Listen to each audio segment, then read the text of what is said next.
So ನಿಮಗೆ ಒಬ್ಬರ ವ್ಯಕ್ತಿಯ ಬಗ್ಗೆ ಹೆಚ್ಚು ತಿಳ್ಕೋಬೇಕು ಅಂತ ಇದೆ ಅಂದರೆ, ನೀವು ಮಾಡುವ ದೊಡ್ಡ ಮಿಸ್ಟೇಕ್ ಏನಾಗಿರುತ್ತೆ ಅಂದರೆ, ನೀವು ಓವರ್ ಶೇರಿಂಗ್ ಮಾಡಿಬಿಡ್ತೀರಾ. ನೀವು ಅವ್ರನ್ನ ಇಂಪ್ರೆಸ್ ಮಾಡಬೇಕು ಅನ್ನೋದಕ್ಕೆ ನಿಮ್ಮ ಬಗ್ಗೆ ನೀವು ಹೆಚ್ಚಾಗಿ ಹೇಳ್ಕೊಳ್ತಾ ಬರ್ತೀರಾ, ನಿಮ್ಮ ಪಾಸ್ಟ್ ಬಗ್ಗೆ, ಪ್ರೆಸೆಂಟ್ ಬಗ್ಗೆ ಎಲ್ಲ.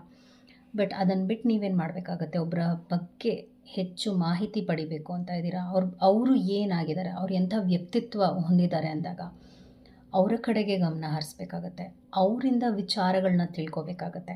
ಸೊ ಇನಿಷಿಯಲ್ ಡೇಸ್ನಲ್ಲಿ ನೀವು ಗುಡ್ ಒಬ್ಸರ್ವರ್ ಆಗಬೇಕಾಗತ್ತೆ, ಅತಿಯಾಗಿ ಅವರ ಕಡೆಗೆ ಗಮನ ಇರಬೇಕಾಗತ್ತೆ. ಆವಾಗ ಆ ವ್ಯಕ್ತಿ ನಿಮ್ಮ ಲೈಫ್ಗೆ ಅರ್ಹರ ಇಲ್ವಾ ಅನ್ನುವ ಒಂದು ಕ್ಲಾರಿಟಿ ನಿಮಗೆ ಸಿಗುತ್ತೆ.